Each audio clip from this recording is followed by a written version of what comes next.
So, hi everyone. I thought that this week I would take a moment and come to you by video. It's been a long week for so many of us throughout the world as we are social distancing, and for many of us, quarantining, even if it's voluntary in response to the COVID-19.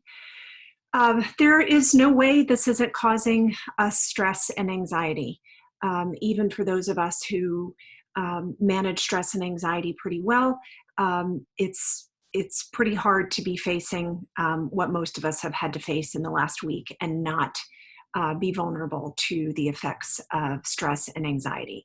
And so I had three tips that I wanted to share with you that I just shared online with another group I'm a member of, and I thought I would send them out to you as well.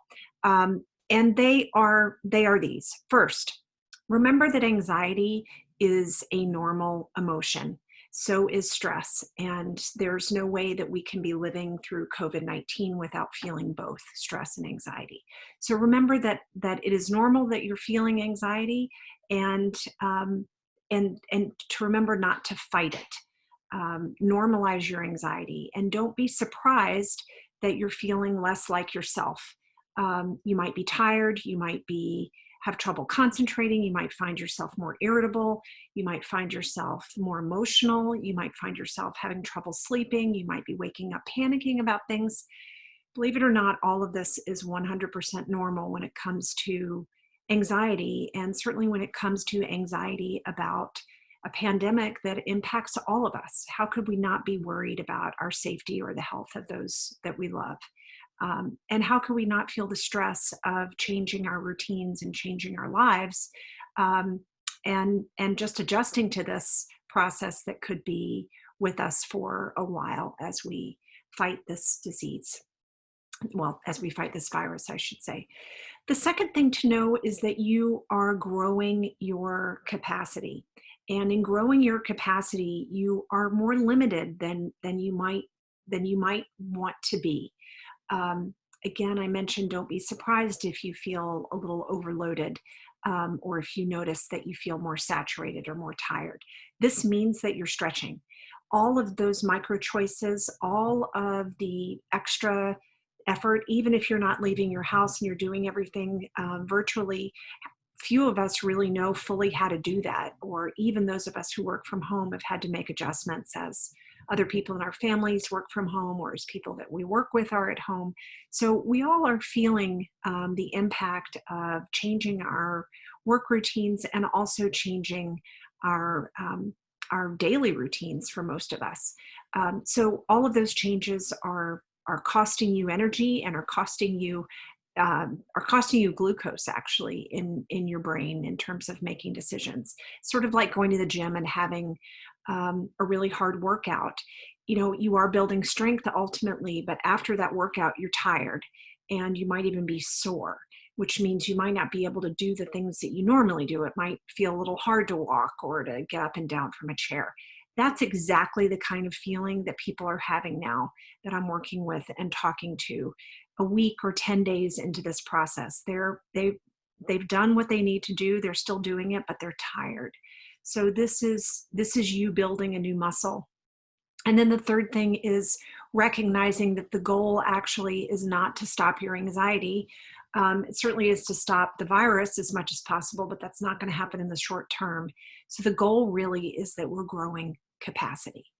We are growing our ability to manage this kind of stress and anxiety. We all know we're being told that things are going to get worse before they get better.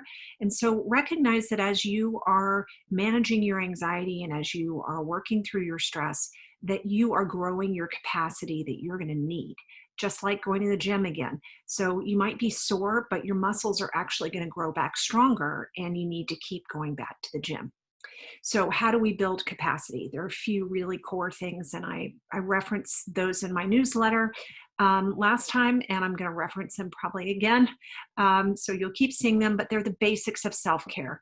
When it comes to anxiety management and cognitive functioning, there's nothing more important than sleep. 7.5 to 9 hours minimum. If you're having trouble getting that sleep, do not um, do not wait to get some sort of sleep aid.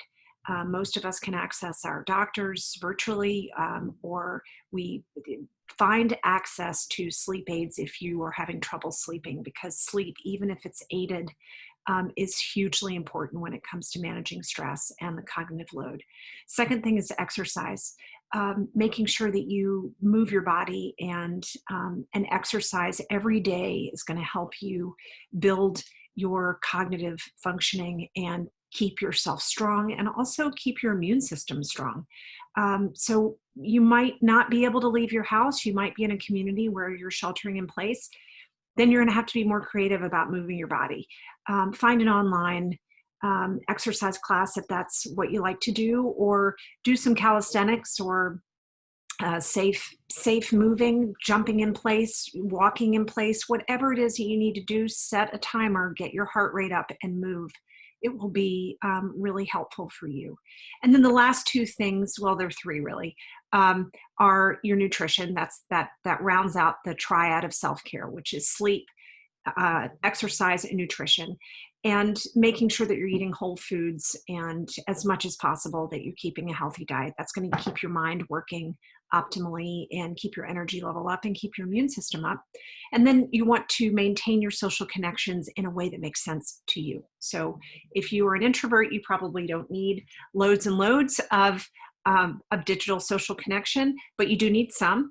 And if you're an extrovert and you're not connecting enough with your friends, then do something about that, and connect. There are lots of us wanting to connect with our friends and family and loved ones, both to check on them, but also to stave off feelings of loneliness. We are not alone, even as we are alone in our houses, in our places, in our apartments, in our homes.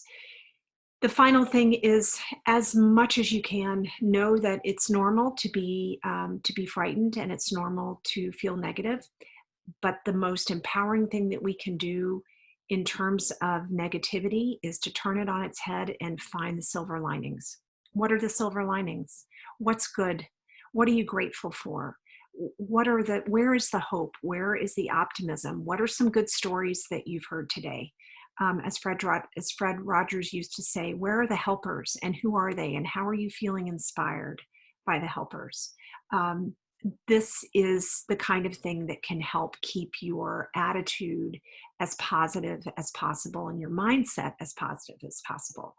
You're not going to be able to do it all the time. You're going to have moments of breakthrough anxiety, but an intention to be as positive as possible is going to really help you as you build capacity.